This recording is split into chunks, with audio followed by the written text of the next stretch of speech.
they're thinking of scheduling another program because it's already, so full.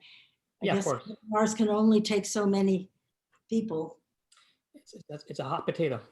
Hot potato. And also the New Yorker, the latest New Yorker has an article by Michael Liu about, Chinese American history and why there are these, incidents and this background of xenophobia.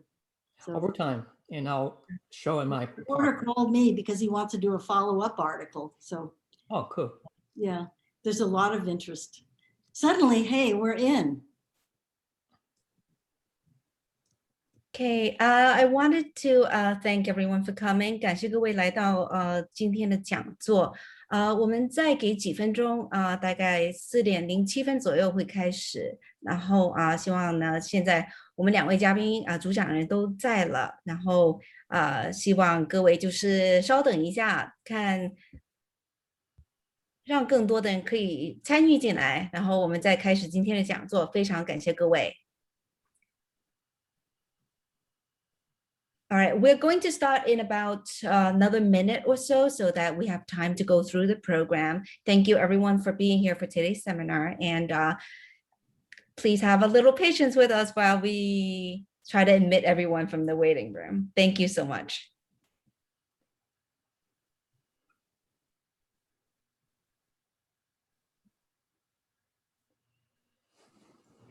And also, if you had used the direct Zoom link to come into the seminar, please change your name to you and not C-Chan, because and you can do that by clicking on your name and clicking change name or rename, because you want to be using your own name, not mine.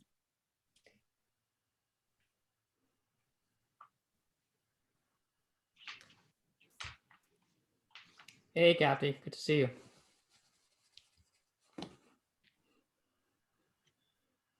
Is Miss Huang here? 黄老师，我现在要 unmute。好的，unmute everybody。你好，你好。你 unmute 吧。好。已经 unmute 了。好。我待会儿就是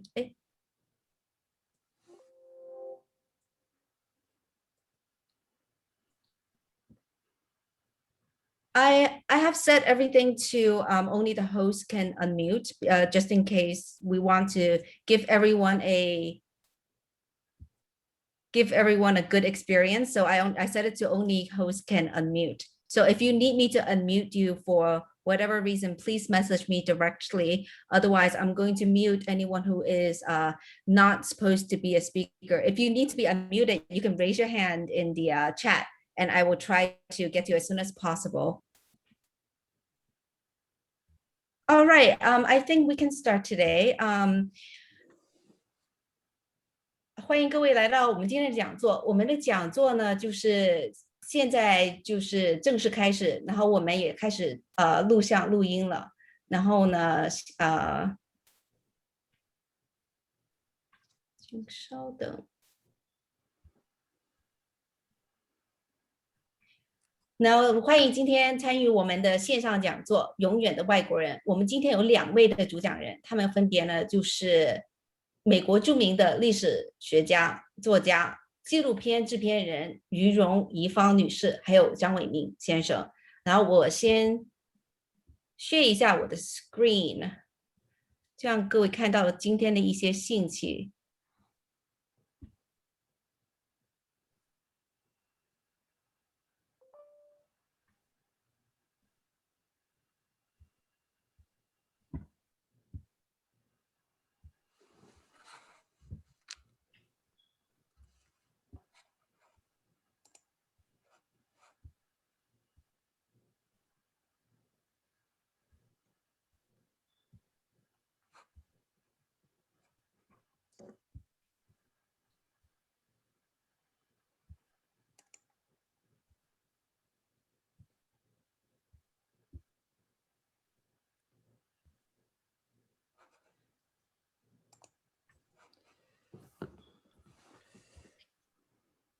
先跟各位解释一下，因为今天呢，设定里面只有一个人可以控制我们的管理，所以呢，就请大家多多包涵，我们就今天尽量给大家一个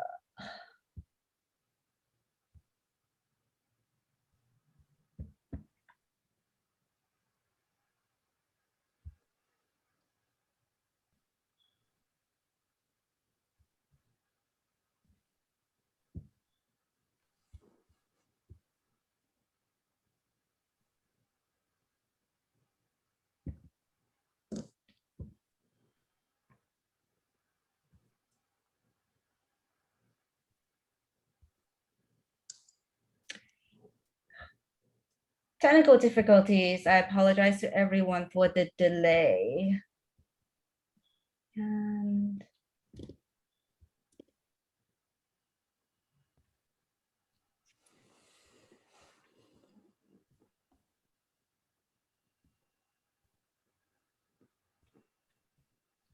here we are. All right. 那今天呢，我们有2位主讲人，然后呢，他们是于荣怡芳女士，还有张伟明先生，他们会分享他们的家族的历史，还有告诉大家那个模范主义，还有永远的外国人的根源，还有影响。然后歧视和仇恨压顶的今天，我们可以从华人的历史中吸取生存的智慧，提升族裔的自信还有实力。然后呢，如果呢，我们在后面呢会有问答的时间，如果各位有问题的话呢，可以放在 chat box 里面，尽量不要用 chat box 闲聊，你可以发信给特定的人来聊天。然后另外呢，就是希望各位如果是用一个 direct Zoom link 进来的话呢，就希望你们可以把名字改一改。然后让我们可以看到你自己本人的名字，因为进来的时候那个 link 会是另外一个人的名字。感谢各位。Welcome to today's seminar, Forever Foreigner. We have 2 speakers today, and they are Miss Connie Yu Yong. Just making sure I got that order right. And Mr. Raymond Chong. Now, we thank them very much for coming today to speak about the Asian American experience in the US and really the history of Asian Americans. So that through that context, we can understand today's events and what we may be able to do to confront it. 今天的讲座呢是由美国亚裔民主党俱乐部Asian American Democratic Club AADC 还有美华史记 A Historical Record of Chinese Americans 主办，另外呢还有美华之音 Voice of American Chinese 合作协办的。好，那今天呢我叫陈思，然后今天代表 AADC 呢主持这个讲座，然后美华史记呢是由美华联盟写作组是他们推出的系列的文章，目标呢是回顾历史、教育同胞，还有警醒后人、思考未来。然后我们现在就请美华史记的代表黄倩老师介绍一下组织。黄倩老师，你如果不能，你的麦如果是还没有被 unmute 的话，请你举一举手，我要 unmute 一下你，好不好？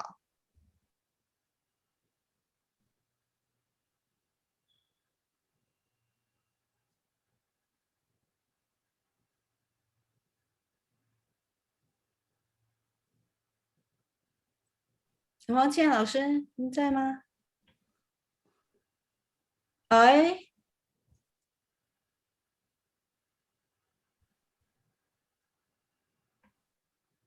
思思啊，那个可以了吗？陈思不要介绍美华史记了，直接请那个 Connie Rong Yu，Miss Connie Rong Yu 来讲就是了，好不好？那个好，谢谢王老师。那我们现在呢，就请 Miss Connie Rong Yu，来跟我们说一下。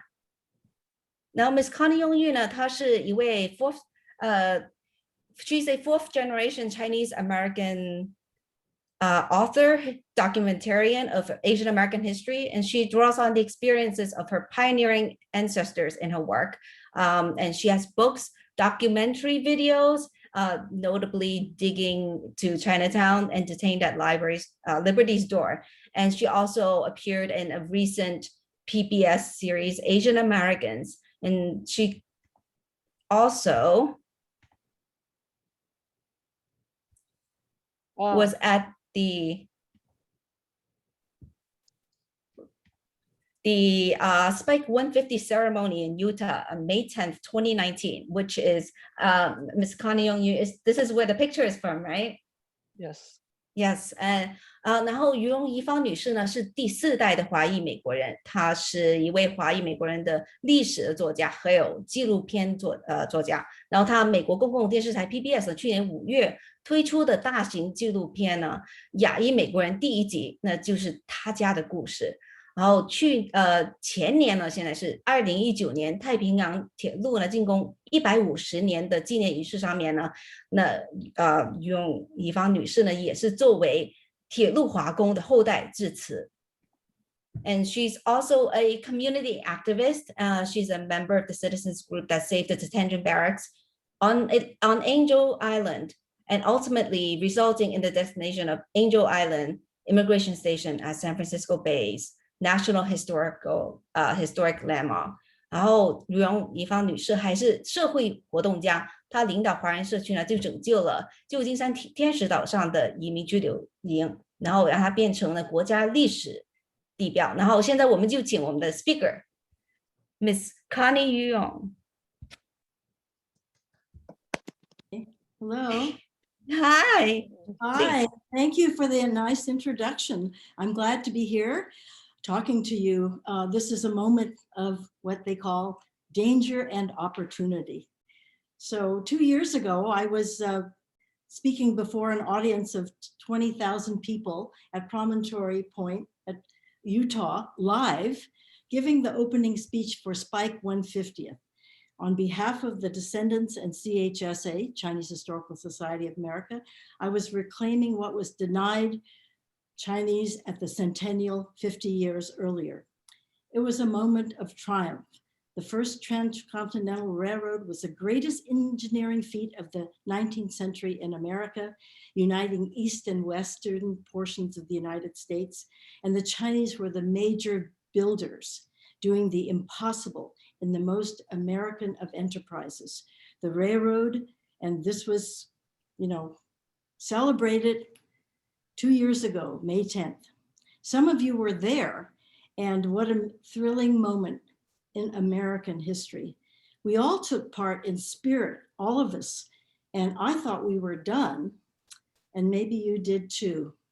But then COVID-19 struck, deep-seated racism and nativism soared with the Trump administration, and scapegoating happened again, attacking Chinese, blaming all Asians for the ills of America. Go back to China. This is the China virus. You guys caused it.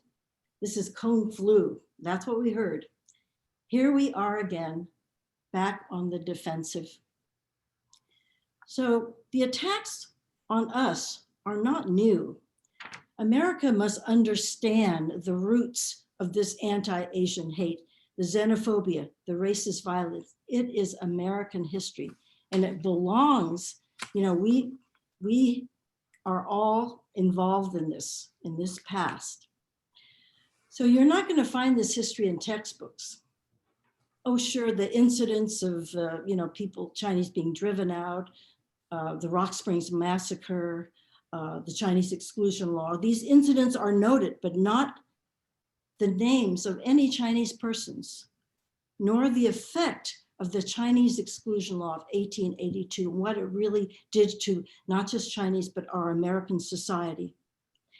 And the Geary Act, which extended the Chinese exclusion law 10 more years and required Chinese to register and carry photo passports.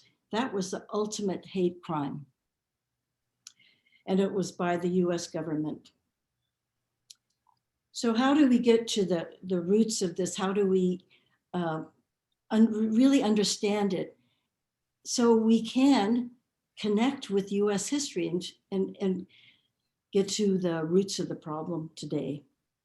Stanford's Chinese Railroad Workers in North America project, which was launched in 2012, was a vehicle that lasted way longer than we thought it would for getting to the truth of this history.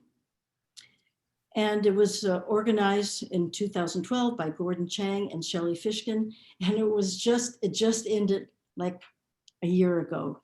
We thought we would accomplish this in 3 years, but twice as long. So my part was something that had never been done before.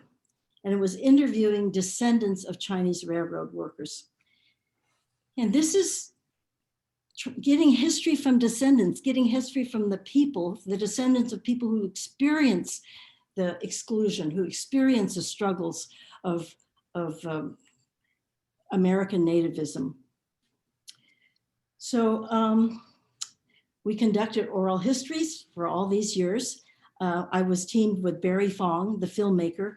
We interviewed, over 50 descendants. We have Raymond Chong, who became quite an authority himself. And we got stories that have never been told. Let me give you an example of somebody who just illuminated this whole chapter in our history. We interviewed a very successful aerospace engineer in his lovely home in Sacramento, Gene O. Chan. And he described how he had to be better than white engineers to get ahead, to even get hired. He had to just prove that he was better. He was just had to excel. And he talked about, being a descendant of a railroad worker and how his ancestors worked in building the levees in the Delta, and how his uncle, couldn't get a job on an airline. I mean, couldn't get a job in the US Air Force. He joined the Flying Tigers and became a hero in World War II. And Gene O. Chang has this story that he got from oral history and also from a paper trail. The Chinese exclusion law left a paper trail. So he found his great grandfather, his ancestor's name on the Central Pacific payroll of the Transcontinental Railroad. His name was Jim King. And from immigration papers, the Chinese name is Zhao Qi. And then he's showing us some of the papers and some of the things he interviewed. And then he shows us this piece of paper, and I was just astounded. This is a copy. This is a certificate of residence issued just for Chinese by the Gary Act. And it's to certify that Zhao Qi, that's Jim King, was legal to be in America because he came before the Chinese exclusion law, and that he was a laborer. And I'll tell you, even students, even American-born Chinese had to carry their certificate because of this law. And at this point, he's 55 years old, a veteran of the Transcontinental Railroad. So Gene Chan just shows us this, and Barry and I, we recognize it immediately. I have my grandfather's. It was so precious. He carried it around, if he were caught without it, and a cop came up and said, show us your certificate. If he didn't have it, he could go to jail. So anyway, Barry recognized it, and we got a copy, and that is an example of documentation of institutionalized racism. So I just wanted to say that by interviewing Gene Chan, we got to the roots of the story of perpetual foreigner. We got the model minority, story, because all of the descendants, after they struggled through the discriminatory laws, did succeed, and they did get into professions. And this was, again, history from people. So Jim King, or Zhao Qi, spent his whole life in America. He came at the age of 14, worked in the mines, and then became a foreman on the railroad. Spent his life working in the Delta, reclaiming land, building the levees. He was never allowed to be a citizen. He couldn't get a job in anything outside of, the fields, outside of the Chinese community.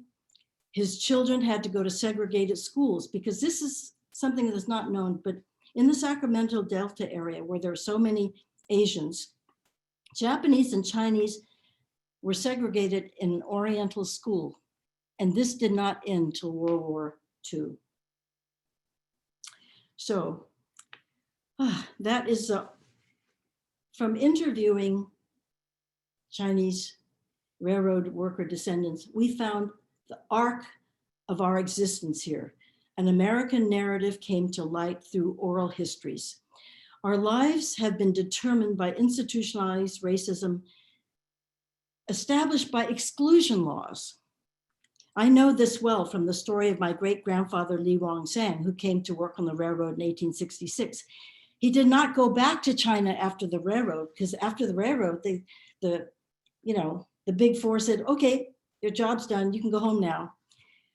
He stayed despite of the fact that there's rising resentment, the rising labor movement that was scapegoating Chinese. Chinese are taking away all our jobs. My railroad great-grandfather was fortunate. He became a merchant in San Francisco, Chinatown, and he sent for his wife, luckily 2 years before the Page Act of 1875.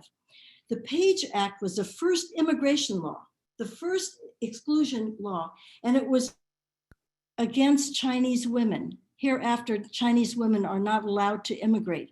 People do not realize, this to me is a hidden history. And the purpose of this was to make Chinese extinct in America. And then came 1882, the watershed year, the Chinese Exclusion Act. And it lasted 61 years. Can you imagine? 61 years. Chinese were excluded from naturalization to citizenship, excluded from society, excluded from history. It was aimed at Chinese labor, but it said hereafter no Chinese laborers can come for 10 years. And then of course that was extended for another 10 years and another 10 years and made permanent. But the clause that affects us deeply, all of American society, is that one race was excluded by name from citizenship, by naturalization. It says Chinese. So this became deep in American psyche, deep in our culture. Chinese are perpetual foreigners.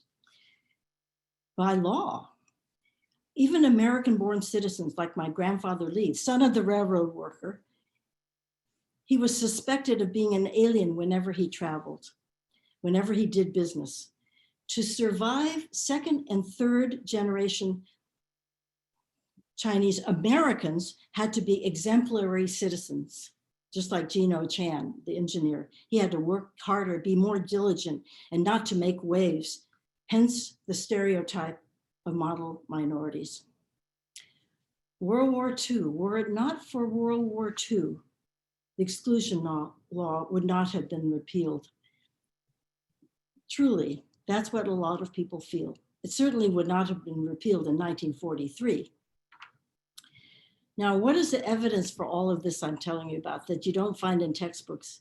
It is a paper trail, and we all have it if we're bold enough to go to the archives and check it out. With the Freedom of Information Act, I can go to the National Archives and look up all the records of any of my relatives that traveled to China. And this is during the exclusion law period. So I wanted to say that now you hear, we're not silent anymore. You have people say, we're not silent, or why were the Chinese so silent so long? Why are they speaking out just now? We were never silenced. We were never silent. We were silenced. We were crushed, expelled, terrorized. This effect remained for generations. My grandfather on my father's side, when he came to Chinatown in San Jose in 1881, 1 year before the exclusion law, if he left that Chinatown, the boundaries, he would risk having people throw rocks at him, young toughs, white people. And that Chinatown was burned to the ground by arson 6 years later when he was a teenager. And he had to find a new home. And luckily he did. The new Chinatown was built. The Chinese would not be driven out. So this effect of driven out, excluded, and discrimination remained in effect for generations. Like I grew up in San Francisco in the 1950s. My father, a World War II veteran, could not buy a house for his family outside of Chinatown. Only through the help of his Army Reserve buddy, a German American, were we able to move to the Richmond district, to a small house in a middle-class neighborhood, all white. So we were blockbusters. So after we did it, other Chinese came. So that's the thing to do, is stand your ground. So these were real estate covenants against people of color. And that meant Blacks, Latinos, Asians, all people of color. The covenants that said, you know, you can only sell your property to white people. This was on the books in many areas, and certainly throughout California, until the Civil Rights Act of 1965, where there was a fair housing laws. So the model minority, you know, that's a label. It was not put on by us. To survive, the first and second generations had to do this. They had to conform, to excel, to be in a model minority, but not a role model, or else they would have been crushed. So this pendulum keeps swinging. In World War II, US and China were allies. And that's the only reason why the exclusion law was repealed, 1943. Madame Chiang Kai-shek was the second woman in US history to address Congress, both in 43. And very soon, I mean, that wouldn't look very good. You know, your ally, you know, is Chinese, and you exclude Chinese from citizenship in America. So that was an amazing experience. But then after that, there were exclusion quotas that affected the Chinese. So that was not, again, we did not have fair immigration for Chinese until 1965. And in the 50s, I lived through this. There was the Red Scare, you know, the Cold War. Red China was the enemy. Anyone who thought differently was considered a communist. Like when my uncle sent money to China, to the village, the poor village, to his relatives in the village, the police came to his door. They said, you know, you're going to be indicted. You know, you're colluding with the enemy. And so he actually went to trial, and he was luckily exonerated. But can you imagine the paranoia in our community? So, and we're descendants of railroad workers. You know, I emphasize this because we know what that means. We had to show extra patriotism. So my father was called to active duty in the Korean War. He was stationed, luckily, at the Oakland Army base. He was promoted to lieutenant colonel. And he was with the American Legion, Cathay Post, and VFW. And so veterans sort of had some clout.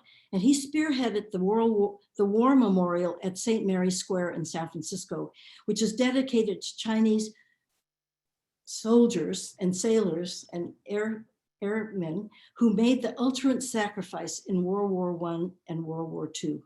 You know, like we paid in blood. Look at us, we paid in blood. We are patriots, we're Americans. Names of grandsons of railroad workers are on that plaque. So there is this importance of documentation, you know, of speaking out, of making your history known. This is why we bring up the railroad, not, you know, because look, we have a stake in America. We helped build America, you know, we sacrifice for America. I mean, it's pitiful that we have to do this, but in many ways, it gives us a sense of pride and a sense of purpose. I think that our greatest contribution to American society is challenging unjust laws in American courts, because, you know, when the Geary Act was passed in requiring all Chinese to register, even children. Can you imagine? The Chinese organized to protest. The Chinese 6 companies asked for $1 donation from every Chinese to pay for legal costs. This challenge went to the Supreme Court. The Supreme Court, they asked Chinese not to register. That's why this law is 1892. This registration is 1894, because Chinese resisted. They refused to register and they went to court.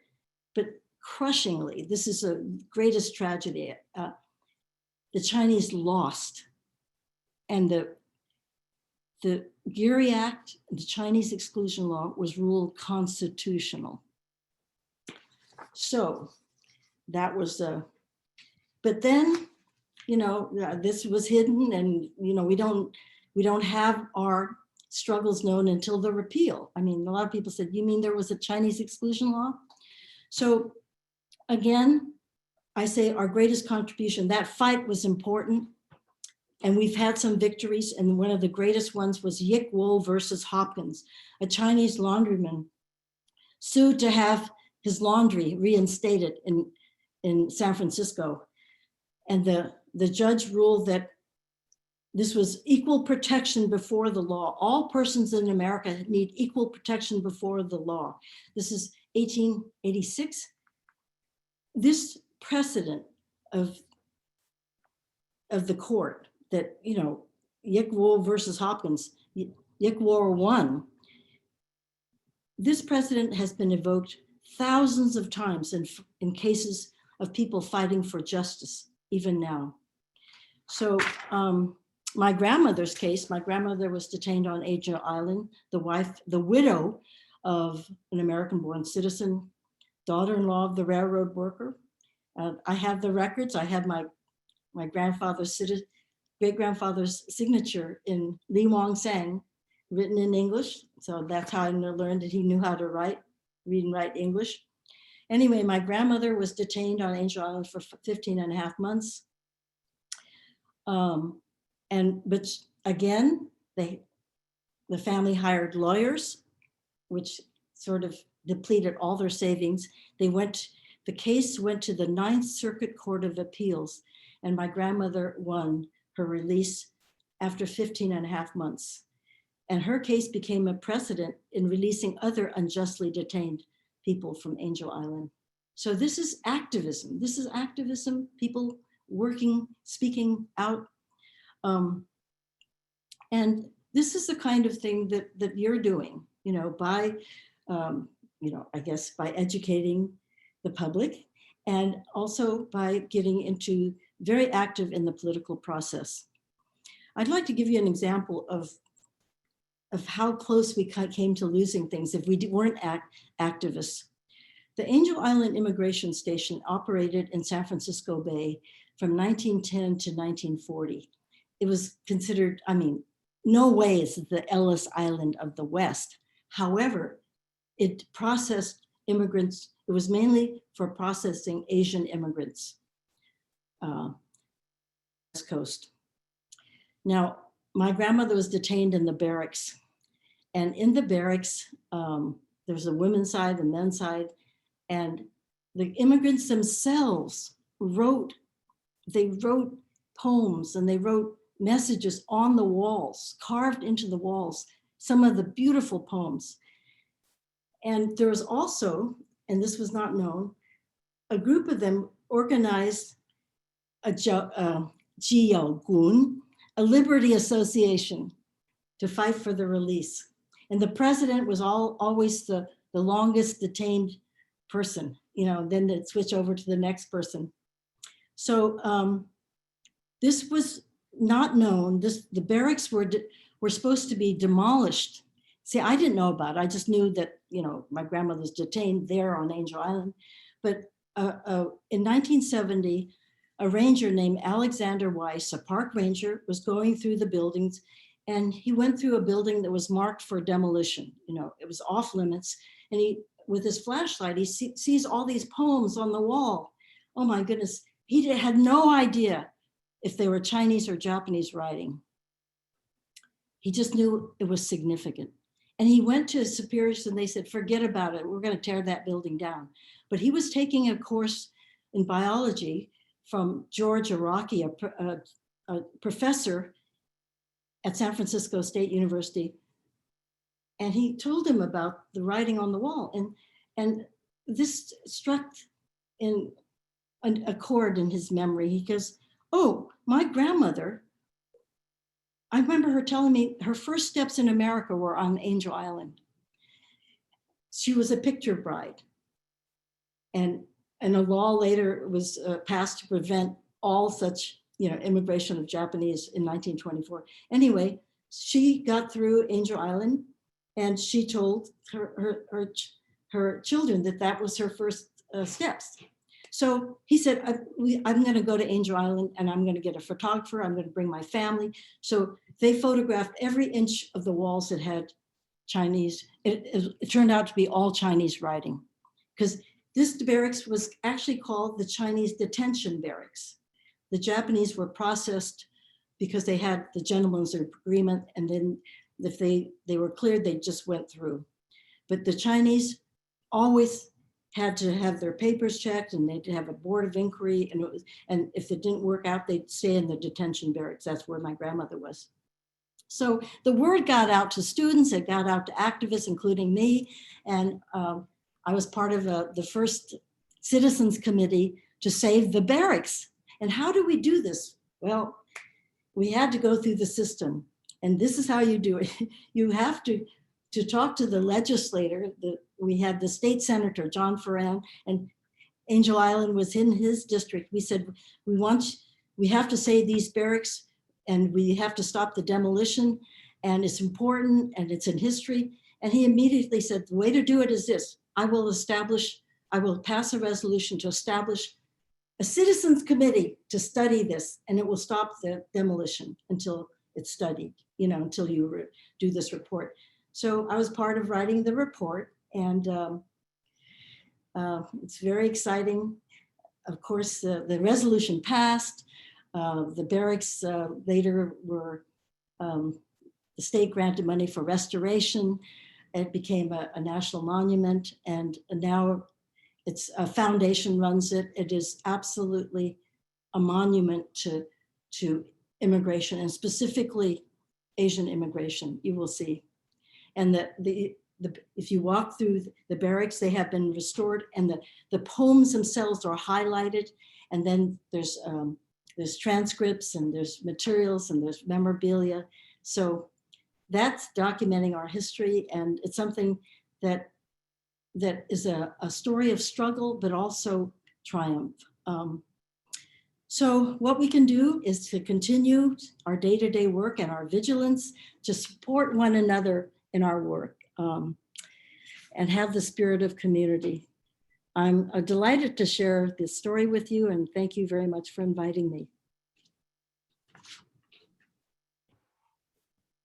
Thank you so much, Ms. Connie Yu.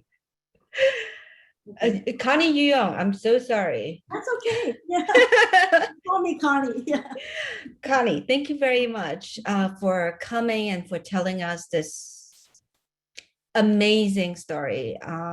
The amount of work that you've done, and the amount of research, and just meticulous, just this deep look inside the history. It's so appreciated, and we're so grateful. Thank you. 非常感谢今天永女士为我们讲述了如此深刻的美华历史。然后有太多时候我们在日常生活里面不会想到，就是我们华人的祖先的他们在美国呢经历了多少的苦难和付出了多少的努力，才让我们在今天能够在美国有一席之位。然后所以大家呢，其实我觉得应该都必须积极的参与一些社区活动，像荣女士这样子，就是让未来的在美的华人可以过上更好、更稳定的生活。感谢感谢。OK， 那我们今天下一位的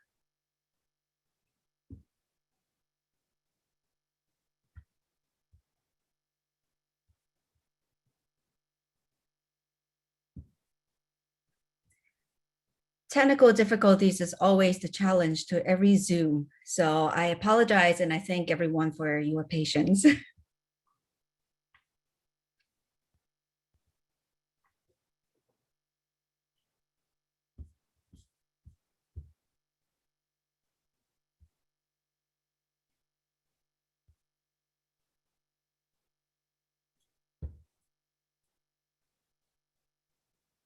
Can everyone see the slides?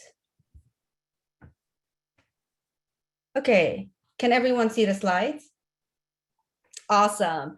我们现在呢就是介绍我们的第二位主讲人，然后呢，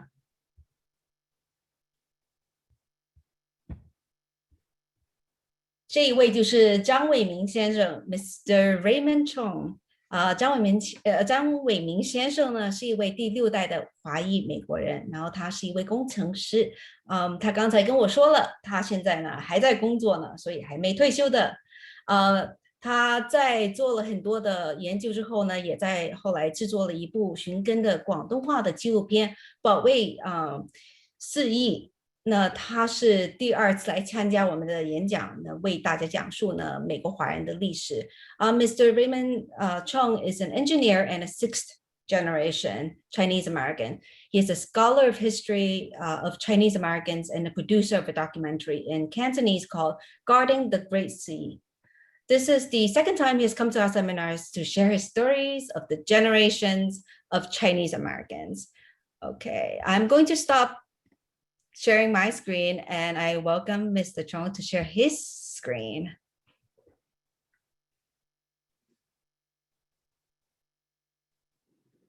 Are you able to share your screen? Oh, yes, that would be helpful. Okay, let me find you.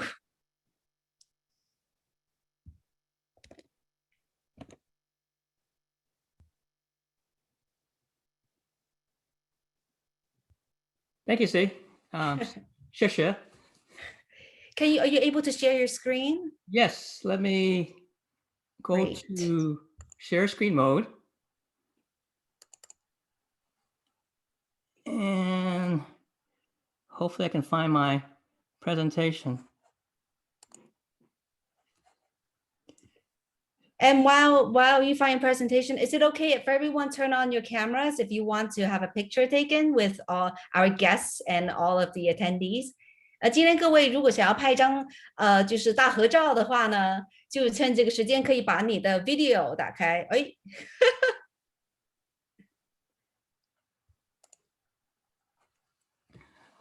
Okay. C, do you see my screen? I can see your screen. Oh, Perfect. Is it the toughest Mr. moment? Scaring the screen. Always the transition is the toughest moment. But this is the story: perpetual foreigners or model minority. The history of anti-Asian hate in America. This is the context, not just the Chinese, but the Japanese, the Koreans, the Filipinos, the South Asians. This is from 1790 to now. This is the sweep of history. And this is more of a pan-Asian look at our presence in Gold Mountain, America. And that's me, Zheng Weiming. And this program is divided into 3 modules: perpetual foreigners, yellow, plural, model minority.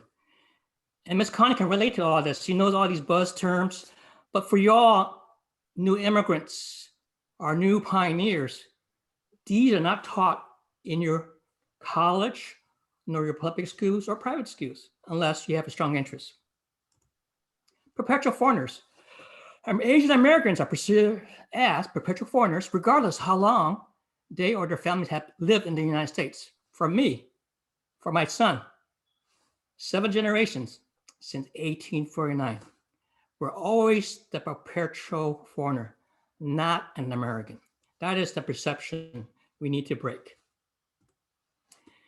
Little history. The first Chinese, amazing tidbit, arrived in Baltimore in 1785 on a clipper ship from Canton, Guangzhou. That was the documented presence of the Chinese sailors in 1785. I'll give you a context. We had our first president, George Washington. He was a slave owner. The National Act of 1790 clearly said you had to be white color to be a citizen.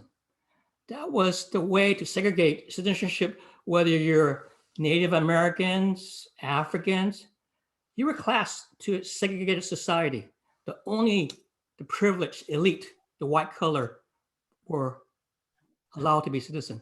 And that was set in 1790. Remember that, 1790. But the key for the Chinese, the sojourners, the pioneers, was the California Gold Rush in 1849, 1848, near Sacramento. And that created the boom, the catalyst for the Chinese to go mountain, Gamsum. Gamsum is Cantonese, a place of riches where they took away from Hong Kong across the sea on the clipper ships to arrive at the first port, San Francisco, with their hopes, their dreams of riches or gold pieces. And the Chinese, my great-great-great-grandfather, Chen Shenzheng, was among the sojourners, pioneers, to look for gold flakes in the rivers in the Central Valley of California and Oregon later on. Then the first iron road, the Transcontinental Railroad. Who else but the Chinese built that segment from Sacramento to Palmdale Point, Utah, from 1865 to 1869? 12,000 soldiers of the Army at Canton went through the granite mountain of the Sierra Nevada to the great high desert of Nevada to Utah. 12,000 soldiers, Canton, Army of Canton, including my great-great-grandfather, Bunyan Chung.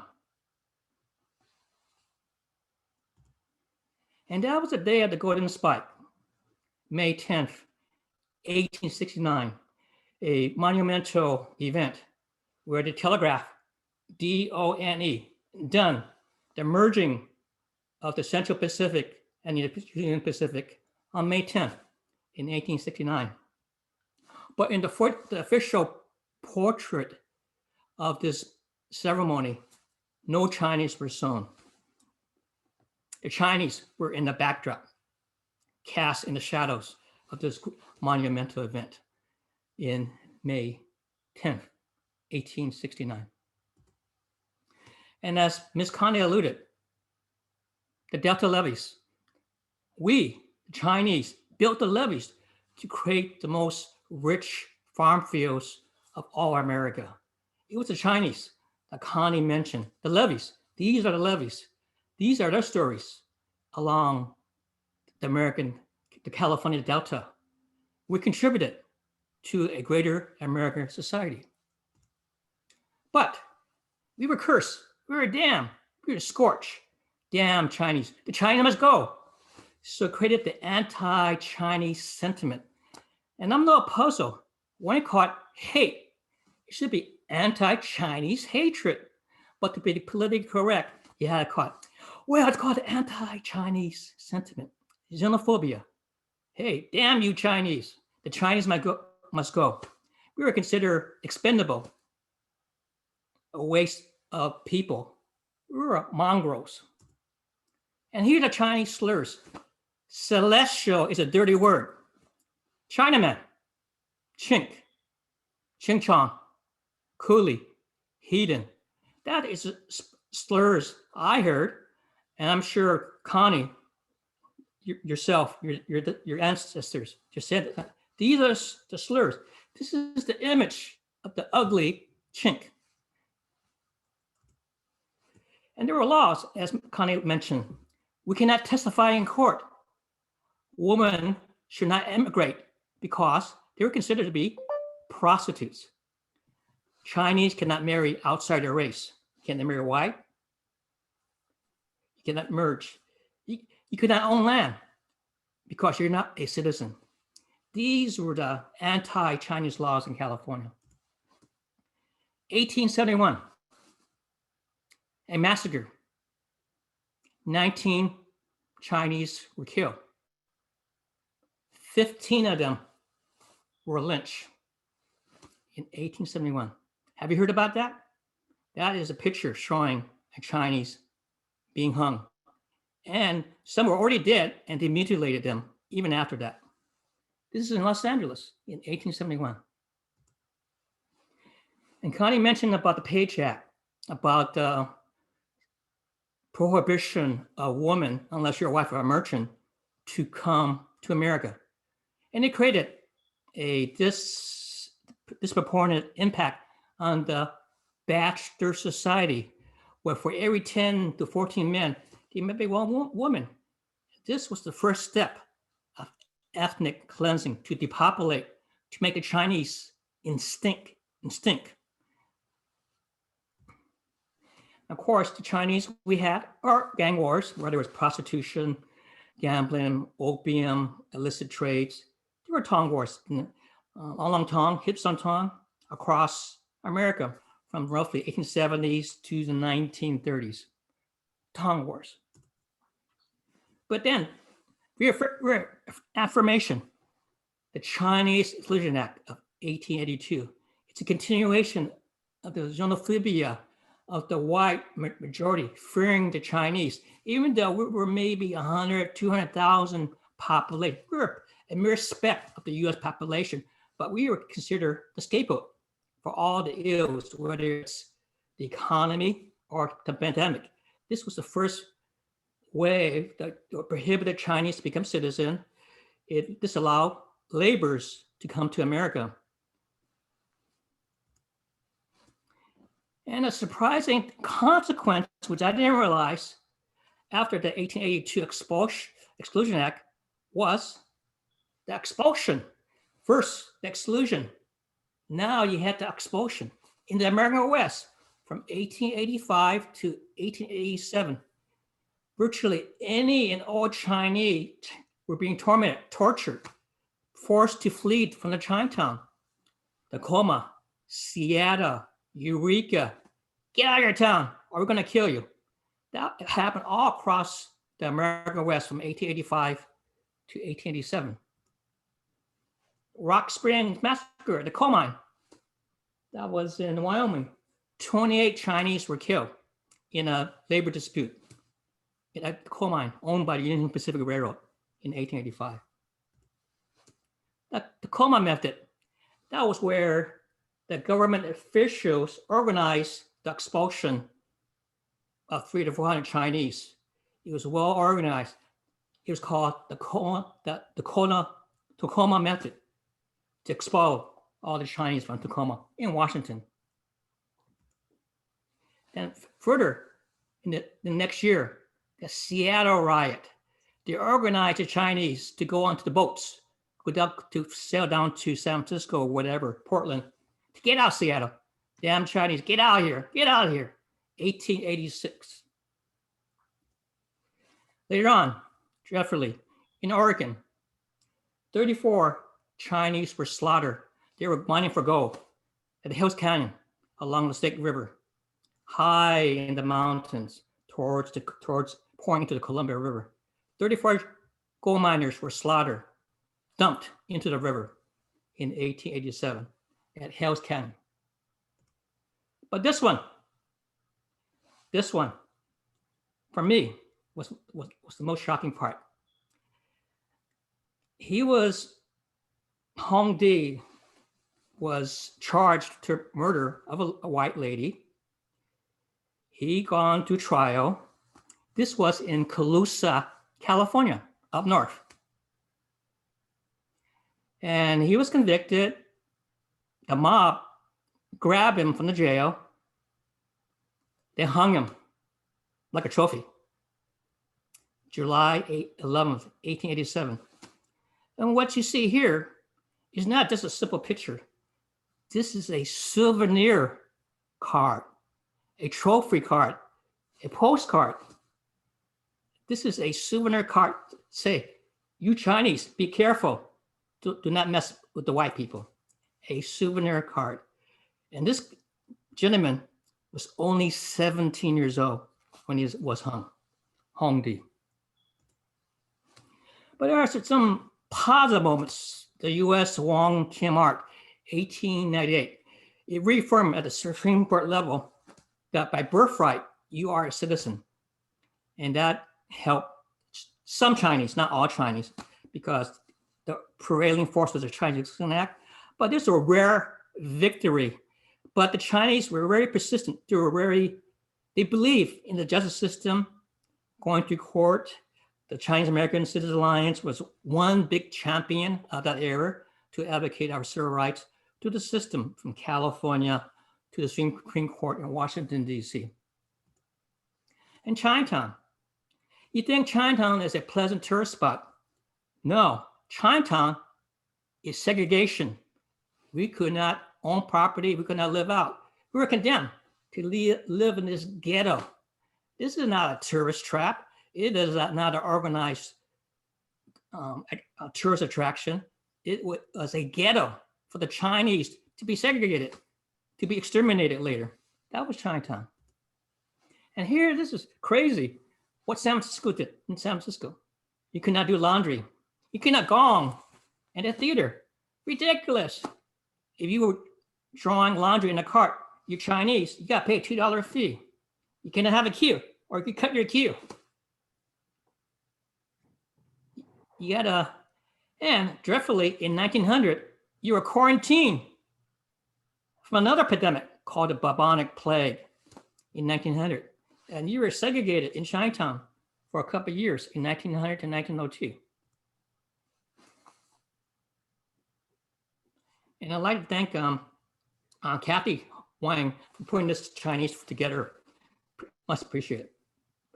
So these are the municipal ordinance, the city laws, specifically against the Chinese in San Francisco. And as Connie mentioned, Chinese, Japanese, Orientals, we were segregated. No mixing with the white kids. This is San Francisco, started in 1859. And to the right, this is one family roughly in 1885 or so that challenged the system. And they tried, it was always difficult, they won, but they found ways to not have the family mix in with the mainstream kids in San Francisco. And the bubonic plague I mentioned from 1900 to 1904, Chinese were the scourge. We were the cause of the bubonic plague. We were, see, fast forward, 2020, 2021. Hey, who's going to be blamed for this pandemic? Again, the Chinese. And this is nothing new. It has happened time and time again in San Francisco from 1900. Well, then there was just a little luck. You call it a tragedy in hindsight that benefited the Chinese American. The San Francisco earthquake of 1906, where virtually the city was destroyed and records were destroyed of the Chinese immigrants. And they created a system to evade the Chinese Exclusion Act, where he created the paper son scheme. Jim Sui Chong, that is my father from Hoi Ping, a paper son. So in this way, I acknowledge it was a criminal act my father did in 1932.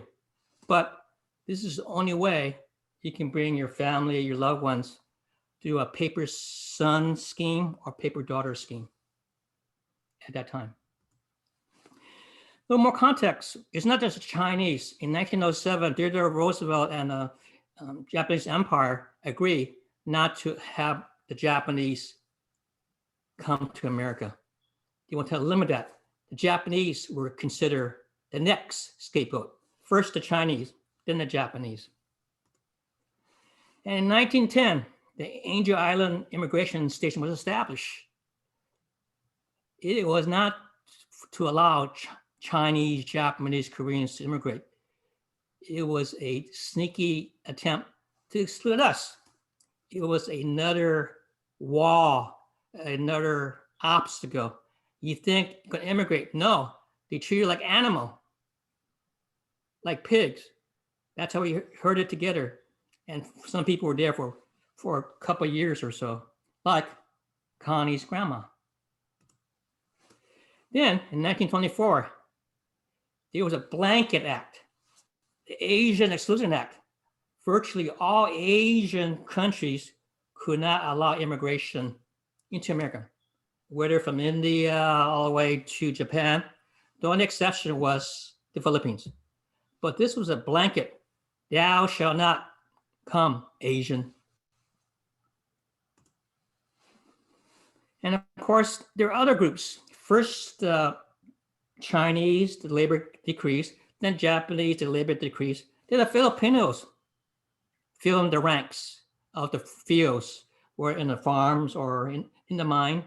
But there was a lot of resentment with the white socialization. And there was a huge riot in Watsonville in 1930, which led to one killing. 1942 to 1945, whether you're American born or naturalized or whatever, you're Japanese, you were interned. You were the face of the enemy.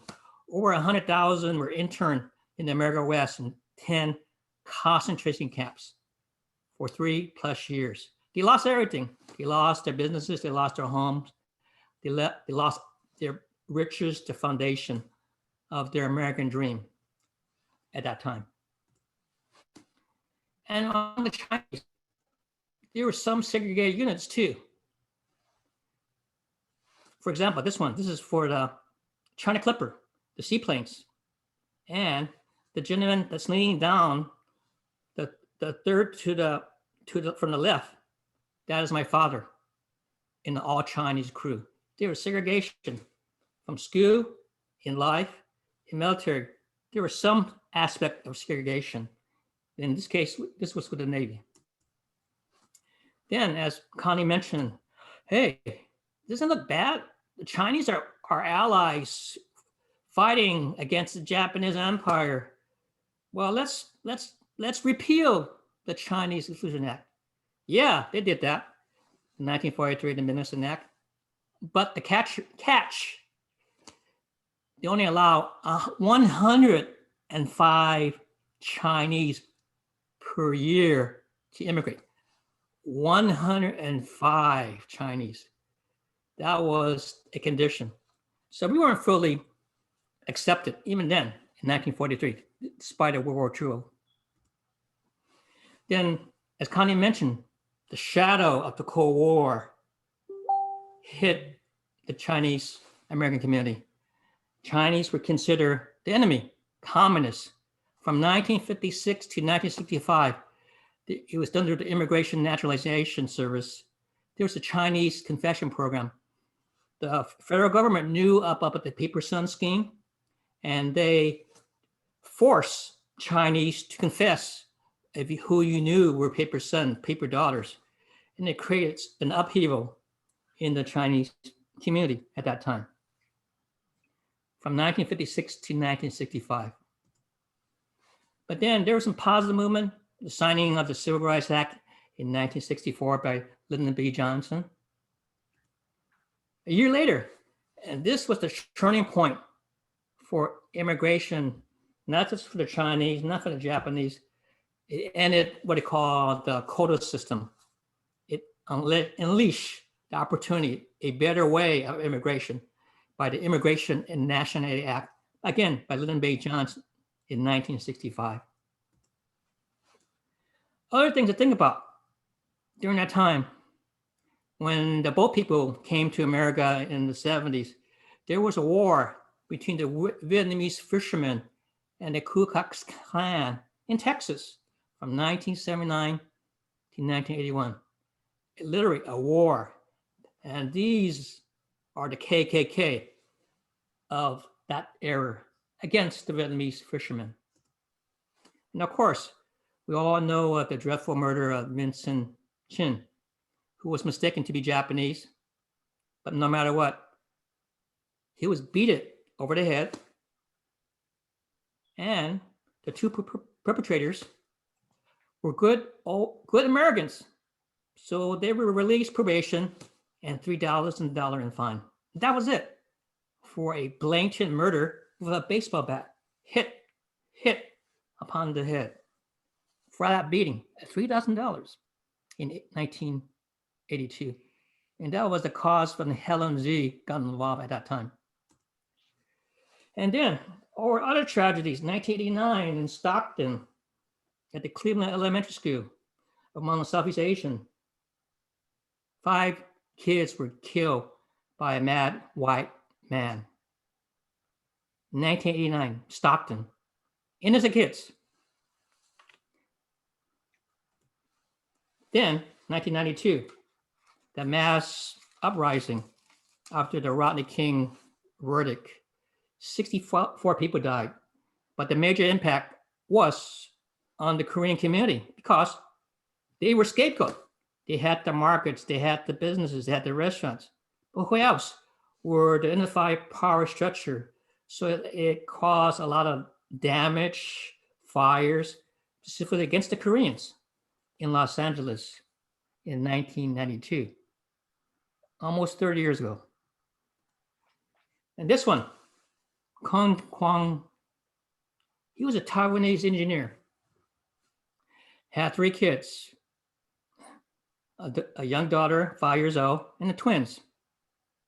He was drunk after being tormented at a bar, came back home, and that morning, duly recognized he was drunk. He was raving. He grabbed a stick, a 6-foot-long stick. 2 police officers showed up because they claimed he was doing his kung fu move. They were threatened by a 6-foot stick and 1 shot to his chest. No prosecutions, only $1 million settlement. Because he was a threat. He was a kung fu master. He knew nothing of kung fu. Then, an alleged spy, Dr. Won-Hoon Lee, 58 charges, only 1 stuck as token charged by the federal government. But this was his own story was growing up, was very amazing too, to be successful up to that point. But because he was Chinese, he was a spy. Then the 9/11, the backlash of all the South Asian after the Twin Towers, the Pentagon. This is the backlash. And this is a photograph by the late Corky Lee, our dear friend. 2003, a Vietnamese lady, she had a mental illness, but she had a vegetable peeler. This is San Jose. They shot her dead because she threatened them with a vegetable peeler. Can you believe that? It happened in 2003. Fong Lee, a Hmong, he was running for some reason, but no weapon, nothing. They shot him 8-10 times, dead in 2006 because he just ran away. Why do you have to kill someone who's running away, who's not a threat to you with a weapon? 2012, a regrettable similarity at the Sikh temple, where about 7 Sikhs were killed by a madman in 2012. And then us, past 2 years, 2020 to 21, we become the scapegoat for the next pandemic, the Chinese virus, Kung flu. And we had a president who stroked the fires, who poured the oil into the hatred, who is the cause of the anti-Asian hatred now in America that is acceptable. Of course, we know what happened a year ago, George Floyd, the kneeling of George Floyd. But there was not kneeling. You may not have heard. December 23rd, 2020, somewhere in San Francisco, a Filipino veteran who had some mental situation, but he was kneeled to death back in December, the same way as George Floyd. He is our Asian George Floyd. Think about it. It's still under investigation. And recently, a Thai gentleman in the 80s, for no good reason, just walking around his neighborhood, he was beaten down and died in San Francisco. That's because he looked Asian. That's it. Asian. Was he a threat? I doubt it. Of course, we know about what happened last month in Atlanta. Was it hate or was it passion? We all know better the truth, the sad truth. But the powers paint a different picture. Those in control, the white power structure. And tragically, in the past week or so, in Annapolis, where virtually all the workers at the FedEx complex, oh, by the way, is Sikh. Is that a hate crime? Oh, I think so. But the white power structure says, well, he just has to be at a place, and took some shooting. And here's the second module, the yellow pearl, the threat of the Asians to the mainstream white society here in America. The fear of the Asian. And we're the yellow terror in all its goop. This is the images. If you live Main Street, America, this is the image. You are bombarded night and day with the newspaper, radio, television, internet. This is the ugly Chinese.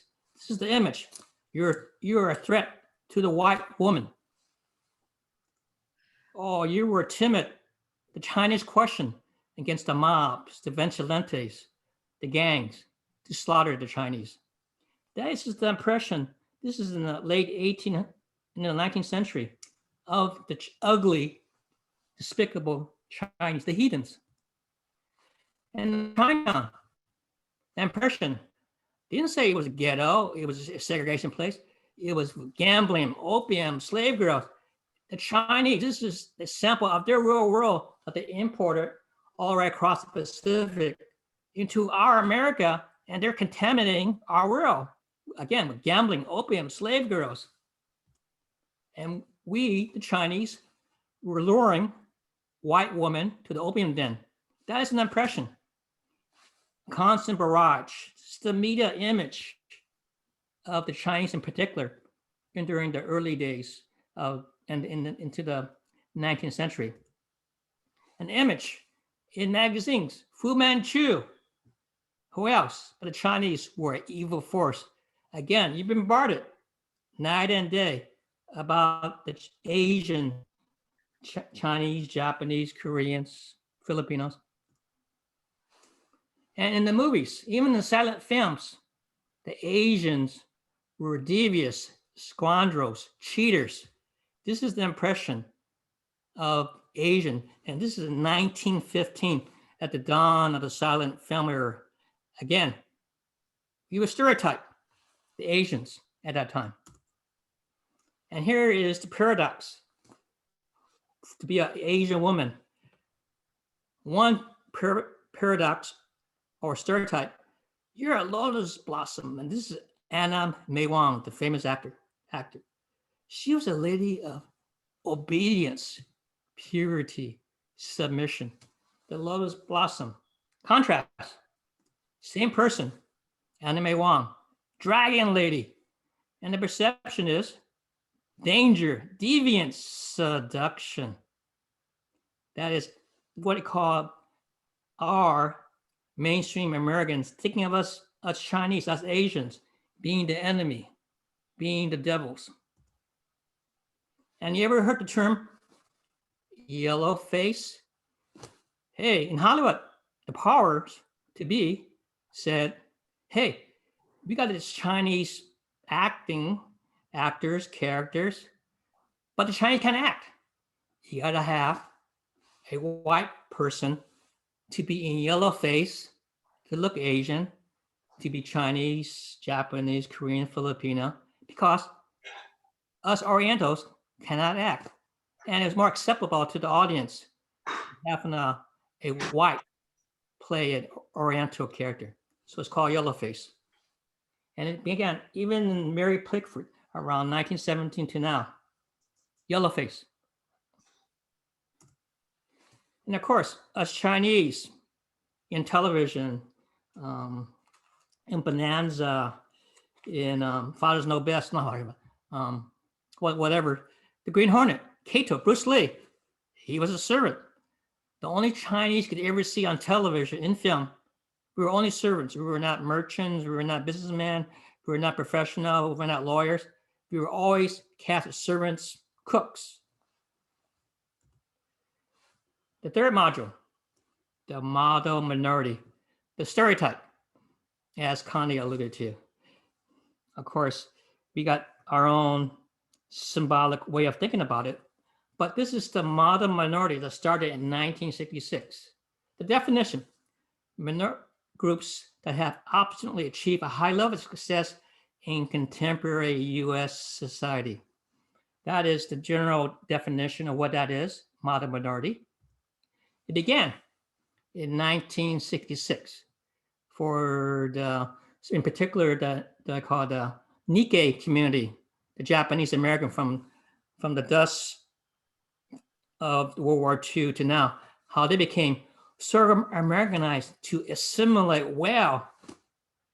They became called, beginning in 1966, the model minority. But here, from a poignant remark by I believe he's a playwright, Frank Chin, whites love us because we are not Black. These are strong words of what he realized was a disingenuous call for model minority. Whites love us because we are not Black. And here are the stereotypes of the model minority. American dream, whiz kids, we all know that. Musical geniuses, straight A students, Ivy League education, strong family structure, industrious, law abiding. That is the stereotype of the model minority. But the truth, going across from left to right, from top to bottom, it's a wedge between the people of other colors, especially the Blacks. It is to recognize it's competition among peoples of color. In a way, it's a subtle form of anti-Asian racism. The fourth point, it is actually exclusion under the guise of assimilation. Hey, you're following the American dream, but you're not part of American society. You're still excluded. It doesn't recognize, if we go to the second row, the cultural diversity of Asia is very complex. There are poor and low-income people. Again, we are scapegoats for the economic downturn, like for the Japanese auto industry back in the 70s and 80s. And now, again, the pandemic, 120 years later, same thing. And the bamboo ceiling, that we can only be technocrats, we can never be executives. It is a self-fulfilling promise or structure. We can never achieve that American dream to be successful. And here was a groundbreaking study from the Committee of 100. From foundations to frontiers, Chinese American contribution to the fabric of America. Now, in particular, we're focusing on Chinese. There's almost 6 million Chinese right now in America, but we're still at a small itty-bitty percentage. We have hundreds, tens and thousands of businesses having a big impact. 1 in 40 Chinese have served in the military in some form. And of course, we have our ubiquitous Chinese restaurants, Panda Express, P.F. Chang, Pei Wei, and before that, chop suey everywhere in America. That is the impact in a positive way if you think about it. But the lowlights is very few are in the corporate ranks at the executive level. It is that, again, that bamboo ceiling that I refer to. It's rare to have Chinese or other Asians to be at high rank in corporate America. And we do have a poverty all across among the Asian community. But the point I've gone through is we've always been perpetual foreigners. We've gone being the yellow pearl. We've gone into the stereotype of being the modern minority. And this is what I will close, that we are Americans. We belong here now more than ever. See, that is my end. And any questions, you can call me, text me, WeChat me.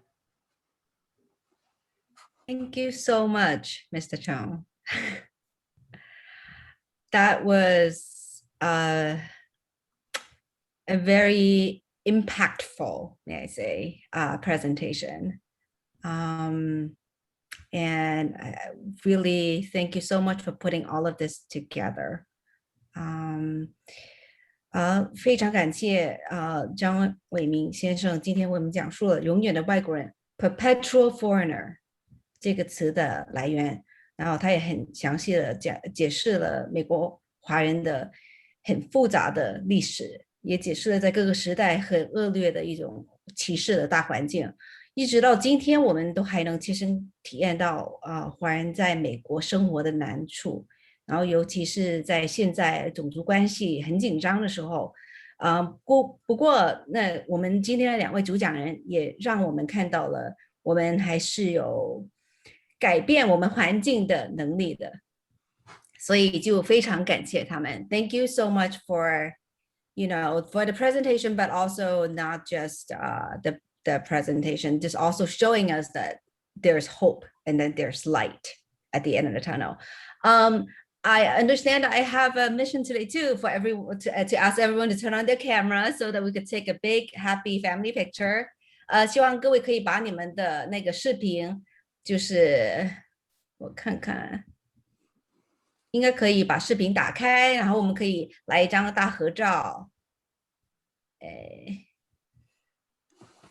我们今天拍了合照，然后呢，还有一个 Q&A 的时间。If you have any questions, please place them in the chat for our two speakers, and then we'll take some group pictures, and then we can ask them. We have a little bit more time for Q&A later.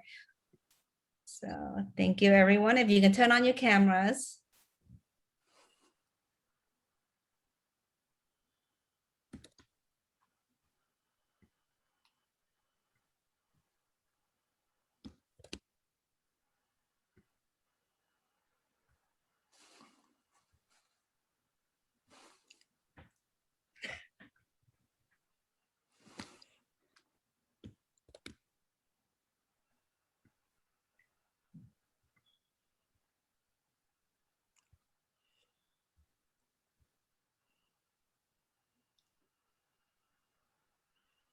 Okay, I'm going to unmute a few people so that they can help me with the questions. Thank you. Are we finished with taking the pictures? Are we good? 可以拍照可以了吗？好嘞。Okay, so we have about half an hour where we have our guests still.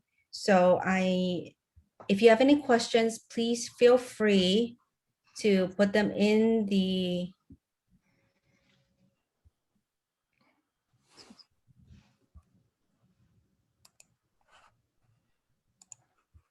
chat box.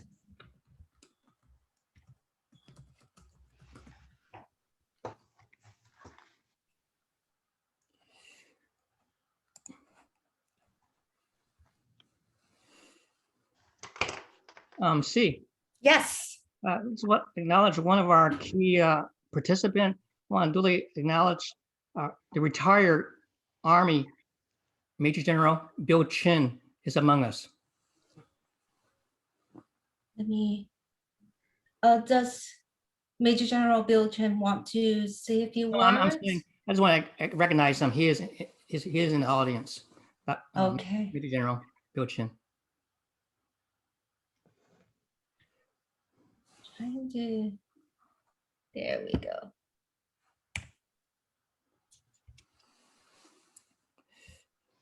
Would he like to speak a few words? No, Bill, you want to speak?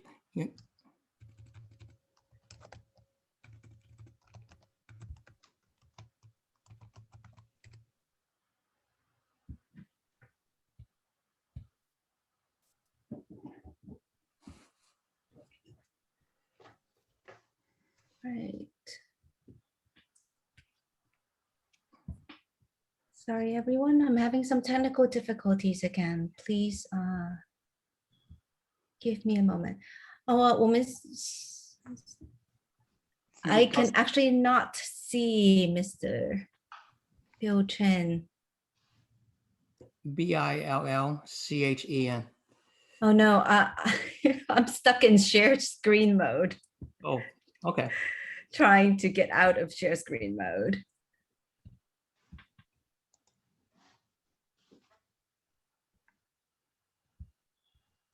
I think we've got some good questions in the chat box. We do. I would love to get to them. But I want to thank you, thank Ms. Yu, Raymond, and these are really good speeches. And I think you two's jobs are very important to preserve the very important history and heritage for Chinese Americans. And this is not something we can, learn in the formal education system. A lot of some listeners ask, what can we do to actually to include this, your work and those important history in the textbooks, the official textbooks. So that would be a really a step toward to educate, not just American, but all the not just Chinese American, but all the Americans.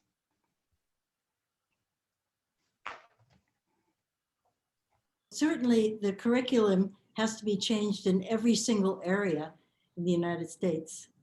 And communities have been working very hard in California. And for instance, the state of California adopts textbooks. And, we have so many community groups who have submitted proposals and suggestions and plans. So I think that we have a process going. It's a long process. I've been involved with textbook reform since I'm afraid to say 1980. It takes a long time, but I think this is a moment. I feel that we have power, and it is up to school boards, which are composed of citizens and input from parents, and I think that people are making headway, but it has to be done, one district at a time, one state at a time. And I want to echo what Connie is saying, is that it is not just Asians, it should be also the Blacks, the Hispanics, the Native Americans. And if you look at the course of the history of the ugliness of the white European power structure against the Indian, this was their land.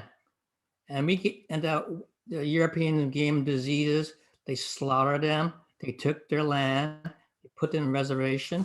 These are the lessons I did not know when I was a kid growing up in public school. It was, as Connie can echo, we were whitewashed to think a certain way. This is the way the curriculum was shaped, that Mexicans were all lazy, that Blacks were a threat. This is the mindset, this is the climate when I grew up, and I'm sure Ms. Connie maybe had some similar parallels. Well, just to tell you something, a process again. Well, when I was involved, and I'm not now, except, as an advisor to community groups, but I was on the California State Legal Compliance Committee on textbook reform. And we set up guidelines for against racism, against sexism, against violence. And we actually were able to review textbooks and get textbook companies, which is a big business, textbook, to change their formats, to change their histories, and I think we've made an effect. And this is continuing. It's challenging. It's ongoing, but again, it comes to community involvement. And I think that to make, you're talking about legal compliance, the state can make it illegal to publish racist materials in public schools and sexist materials. So, people are doing things. But as I said, it has to be done throughout the United States, not just one state, one district. So I think that it's a lot of work for each community. If you care, you get involved. I see. Major General Bill, I think he can speak. Want to say He can. If he wants to say a and few his story words. is just as long as Connie's and mine, since 1878 on the second Transcontinental Railroad. General Bill. Okay, well, I think the host, we really need to thank the host for planning and organizing this program with the two great speakers that we have, their background, knowledge base, and then giving us the examples, because as was alluded earlier, education is so important. And, we hear about anti-Asian acts and whatnot. It's really been a part of the history of the United States, but in general, the American public is not aware. It's unfortunate that we have been characterized largely as forgotten, ignored, or excluded. And so, thank you for having this program, and the two speakers that we've had are really awesome. You're too modest, General Bill. Another aspect of your family history is your father, Captain Moon Chin. He was one of the Flying Tigers in China with General Chennault. And there's an example of discrimination, for example, because he grew up in Ohio, the Midwest, and he graduated with a degree in aeronautical engineering in 1932, but he couldn't find a job in aircraft companies because number one, it was the Depression, and number two, aircraft companies weren't hiring those of Asian origin, even though he was born in the United States. So in his case, he had a passion for aviation. He learned how to fly. And after he got his pilot's license from New York, then he went to China as an airline pilot. And so he flew for this airline called CNAC, China National Aviation Corporation. And when the war started, then he integrated into the US Army Air Force. He was already a pilot, and so he continued to fly in the Army Air Force, and he worked for General Chennault of the Flying Tigers. He actually stayed on when General Chennault formed an airline. He continued to work for General Chennault. So, I'm a product of the legacy of all the Chinese American veterans. I'm not a history major, But I would say the first major contribution of Chinese in America was, as Connie stated, building the Transcontinental Railroad. In my opinion, the second major contribution were the Chinese American veterans of World War II, because they left a legacy. They defended the freedom that we so much enjoy. They demonstrated their skills, competencies, loyalty, and patriotism. They proudly served as Americans. And post-World War II, they opened up opportunities for all Chinese Americans to be a part of mainstream America. And through their hard work and sacrifice, they enabled the follow-on generations to live the American dream. And so we need to honor, remember, and preserve the legacy of our Chinese American World War II veterans.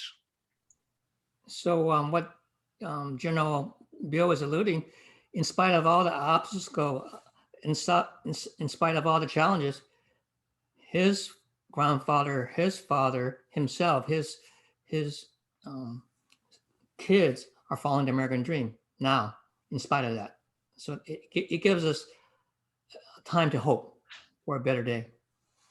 And I think we should also remember what I call the ascendancy of Chinese Americans in the United States, because what we see on the government side, we have senators, representatives, we have cabinet members, ambassadors, and throughout the business world, academia, the arts, et cetera, we have ascendancy of Chinese and Chinese Americans.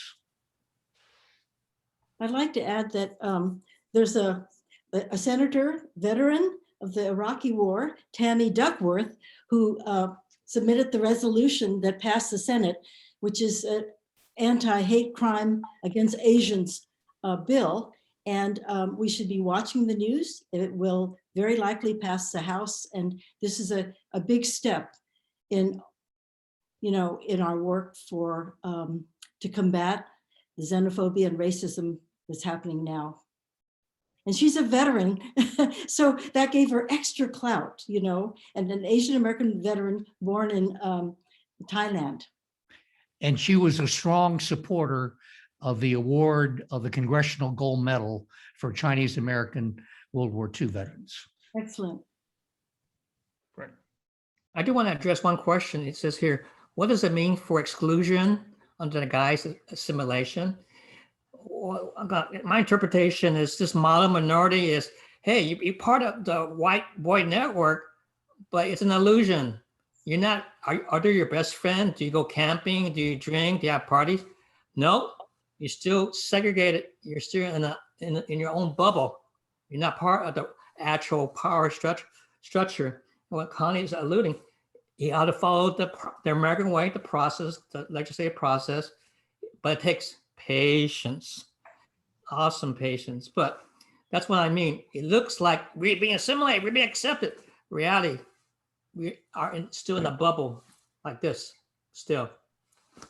We can be the best supporting actors and actresses, but we cannot be the real best actors and actresses. We are the cooks. We are still the cooks. We're still the servants. We're still the houseboys, but in a different frame, different lens now. Same way, still servants. As long as you're a servant, hey, you're okay. You're not a threat to our livelihood, our power. Hey, watch the Academy Awards this year, okay? Tonight? It's a Chinese American nominated for Best Director. Yes. And a Korean American film, which is fantastic. So, Arkansas. Hope for, fingers crossed. This could be a turning point tonight. Can I ask a question to Mr. Raymond Chang? Yes, yes, sir.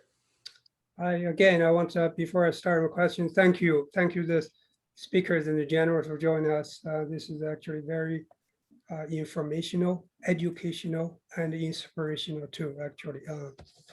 As Asian American, I think this year is very much traumatic. And this seminar and the images, the picture that Raymond has shown has really almost push us back 150 years. It's just like almost too much to bear. On the other hand, just like Connie said, this is a crisis. A crisis in Chinese word is always "wi"和"ji." So basically, we're having a crisis, but this is also a rare opportunity. So let's make a big push. All the Chinese American, Asian American united. My question for Riemann is, Yes, sir. your material is so precious, so valuable. I feel like these are the best. We always say, one picture worth 1,000 words.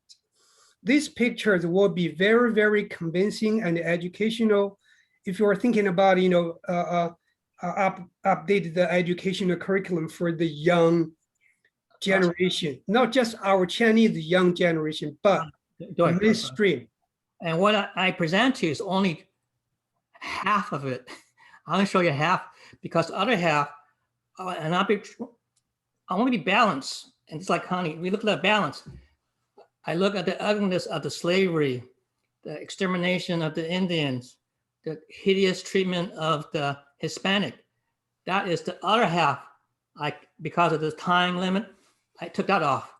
If you see the whole picture, I am sad for America.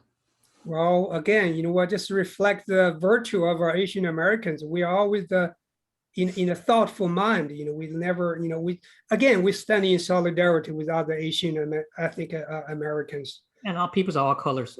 I'm Yes, looking at it's a pan-American for all colors, and with our European friends. Yes, I'm not absolutely. really racist. I do not believe in the KKK or Nazis and all that, but they are decent Anglos, Americans, no doubt about it. But we We're not denying that. middle ground Yes. working together. Yeah. Actually, my question should be a follow-up or part of the question. Are this material archived? Can they be in the Library of the Congress? Let's put it this way. This has been the benefit of the internet. But Ms. Connie, you want to have a comment about that? I said, all of this is available on the internet. Well, some of the things that you researched, perhaps not, but they're published, and the Library of Congress has this, tremendous. And I'd like you to check the Chinese Railroad Workers in North American Project. Just go to Stanford's Chinese Railroad Work. It is just a huge, I should say, a venue of information. From archaeology to sociology to economics. It started with the railroad project, and people started sending in things. We started getting into research. We heard from all over the world. Like Gordon Chang said, we cast our net far and wide. Send us information. If you're descendants, let us know. So, and also, of course, Stanford has. Why Stanford? Leland Stanford was one of the big four. He was the employer of the largest number of Chinese workers in the history of the United States. Stanford University was built on the backs, if you want to say, on Chinese workers. So Stanford has an obligation, responsibility, and only because people like Gordon Chang and Shelley Fishkin called the university on that.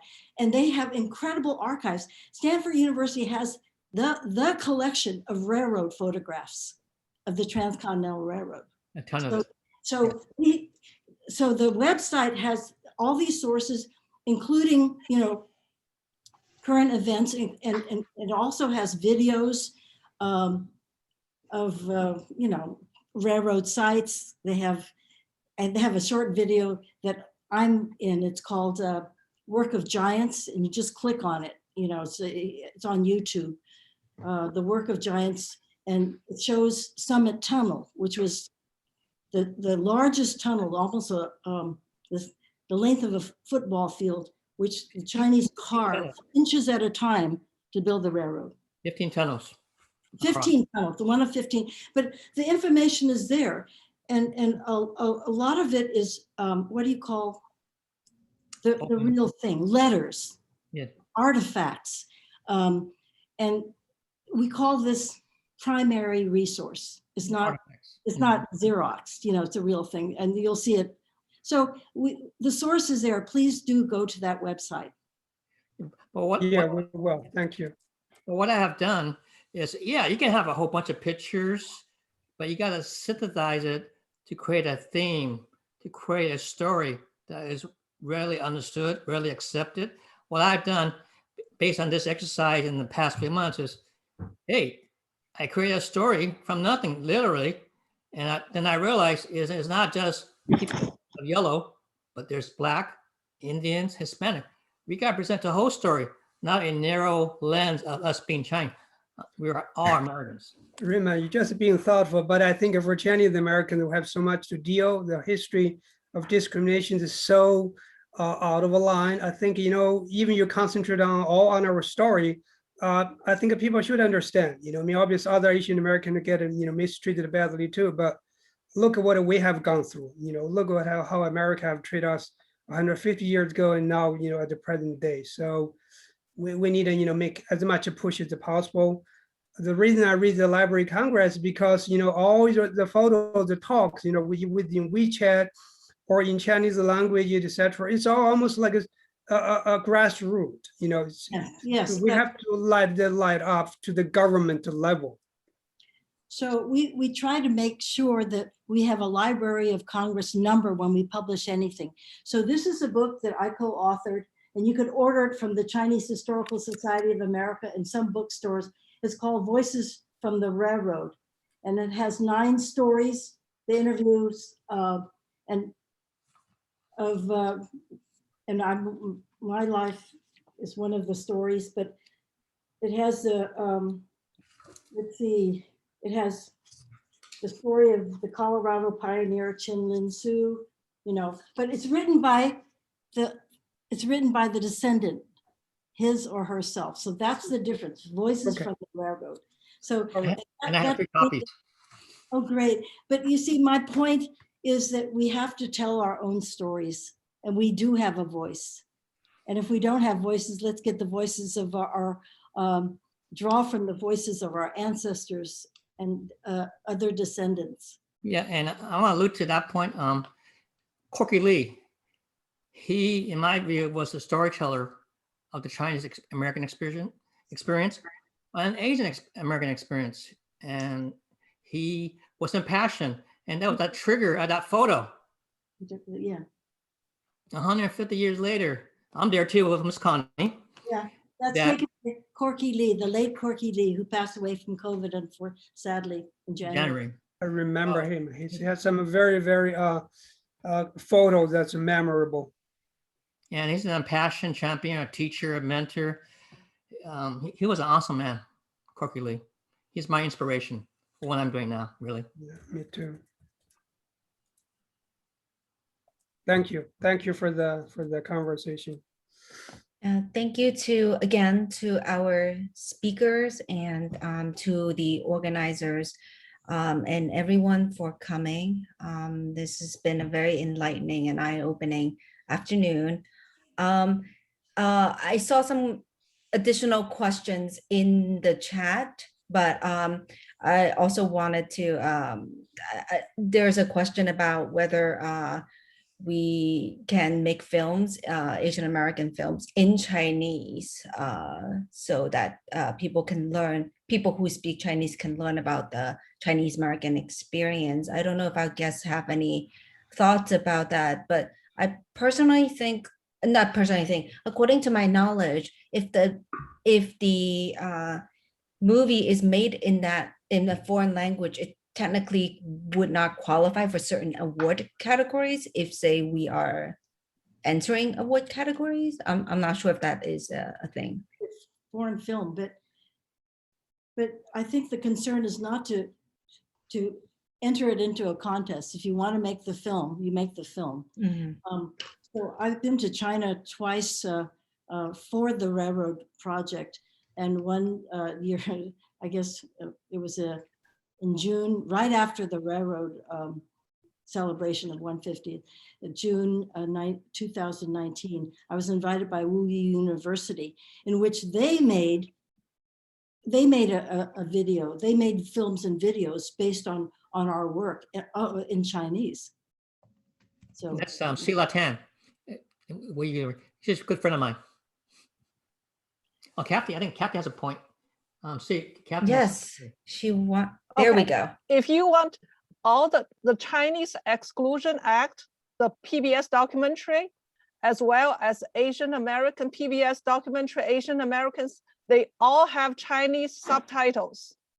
Oh, So really? please Wow. look for these Chinese subtitle version of the Asian Americans and the Chinese Exclusion Act. You can find them. And this is wonderful for the new immigrants. Okay. Thank you. hi, Kathy. Thank you. Thank you. Kathy, did you have a question to ask Miss Connie too? I think this, Connie, I'm very impressed with your story of your housing covenant. Many new immigrants don't know. We never had that trouble. You get a job, you buy a house, but we never heard that before the civil rights movement, there's something called a colored neighborhood. So if you can elaborate, tell us a little bit more, so that would be very, very eye-opening and inspirational. Well, About your family's experience. yes, my family's experience. I think this goes back, of course, to the alien land laws, where there'd be laws throughout the United States that persons who are not eligible for U.S. citizenship, and that means Asians, can buy American land, U.S. land. But as far as my own family experience, I mean, this happened to so many people, and the reason why it's particularly egregious and dramatic is because my father was a veteran, you know, and he was actually a war hero. You know, he was when he tried to buy the house, he was a major in the U.S. Army, and when he was called to active duty, he was a lieutenant colonel. But anyway, so we're living in Chinatown. We had moved from Southern California to live, and of course, you know, the easiest place to get a house immediately or housing was Chinatown. So we live in a very small apartment, a family of 5, and my father starting his business, and he said, now we could afford to buy a house.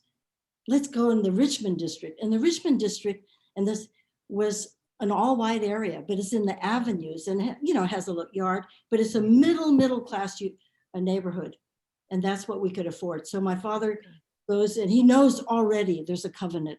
He just knows. The real estate agency said, we don't sell to Chinese. They'll just say it.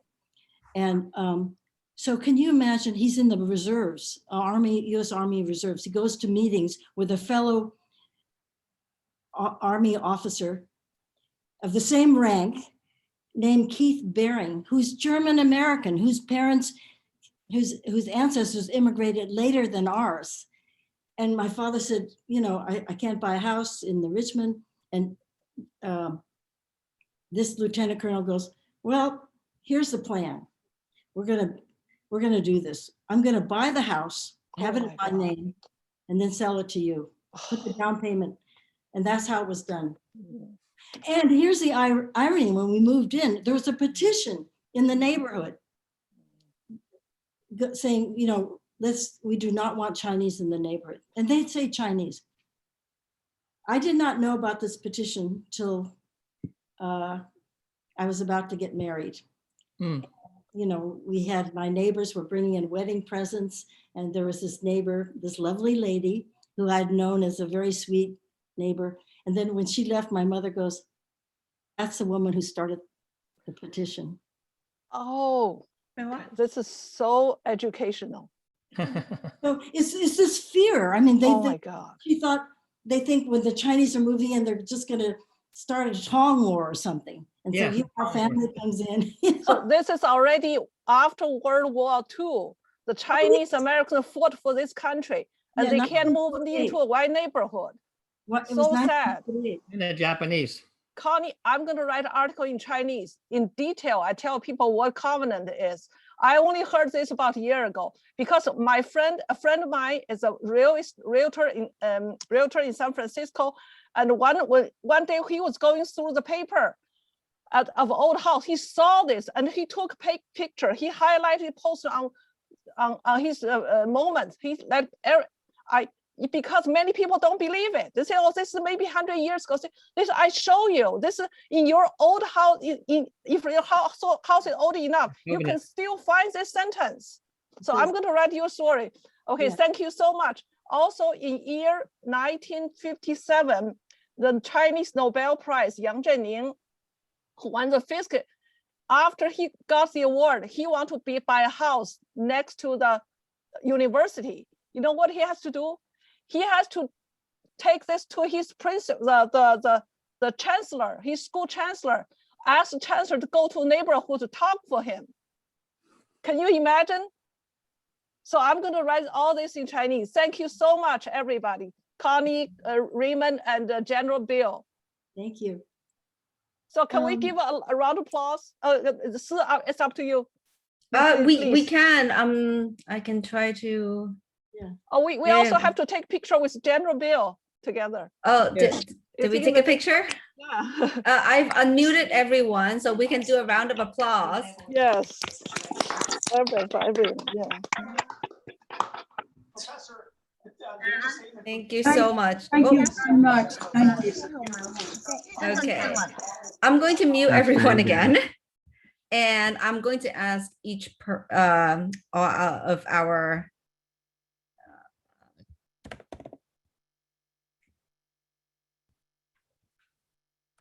I'm going to ask everyone to unmute because I want to make sure that we don't have more noise. And here we go. Thank you everyone for coming today. It was so, thank you for taking so much time on a Sunday afternoon to attend this seminar and to teach and enlighten us. And it's 6 o'clock, so everyone, this is the end of our seminar. AADC 和美华史记会定期举办一些不同类型的讲座，那希望呢可以让更多美国的华人呢，还有亚裔的历史，大家对这个历史有更深的了解。我刚才也看到有一些的建议，然后如果大家有什么建议，或者是想下次收到我们讲座的信息，可以在线下或者在那个 chat 里面联系我们。然后再次感谢我们的2位主讲人，然后希望呢大家可以享受一个愉快的周日下午，然后呢也希望大家注意安全。Please be safe. 我们下次见。Thank you again. Stay safe. Stay well. Thank you everyone. Bye. Thanks, Connie. Thanks, General. Thank you, General. Thank you, everybody. Thank you, General.